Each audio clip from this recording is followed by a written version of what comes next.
Vous vous êtes lancé dans un régime mais vous n'obtenez pas vraiment les résultats espérés? C'est peut-être parce que vous avez pris, malgré vous. Méditerranéen, méthode Abura, jeûne intermittent. Il existe aujourd'hui une multitude de régimes minceurs.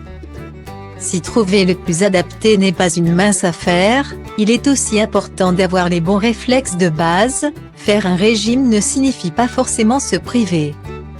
D'ailleurs, savez-vous qu'on commet souvent, malgré soi, une toute petite erreur lorsqu'on choisit ses aliments? Celui qui a mis le doigt sur cette erreur, c'est le professeur David Keya, ex-chef du service d'oncologie de la Pitié-Salpêtrière à Paris. Dans son ouvrage Arrêtez de vous priver aux éditions Albin Michel, il nous déculpabilise sur de nombreux sujets. Comme la sédentarité, le stress et la gourmandise. En grand bec sucré que nous sommes. Ce dernier point nous a particulièrement intéressés.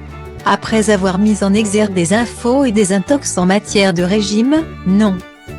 Les féculents ne font pas grossir, et nous avoir aidé à calculer facilement notre IMC, indice de masse corporelle, note de la rédaction.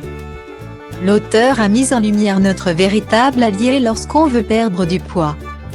Et surprise, il ne s'agit pas du tout de la valeur calorique des aliments. Lorsqu'on se lance dans un régime, on a tendance à regarder la valeur calorique des aliments. En pensant que plus elle est basse, mieux elle nous aidera à perdre du poids. Mais en réalité, c'est un tout autre critère qu'il faut prendre en compte, l'indice glycémique. En clair, plus l'indice glycémique d'un aliment est élevé, plus il va booster la sécrétion d'insuline qui va elle-même provoquer une sensation de faim. Et c'est là que le cercle vicieux commence.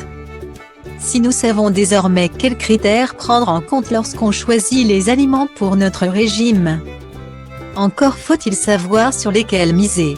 Et comme le professeur David Keya est vraiment sympa, il nous a dressé une liste complète. Vous l'aurez compris, plus on privilégie les aliments à faible et moyen indice glycémique, plus le régime sera efficace. L'idée, ce n'est pas non plus de bannir complètement la dernière catégorie d'aliments, mais plutôt de l'avoir en tête lorsqu'on compose ses menus, pour arrêter de se priver.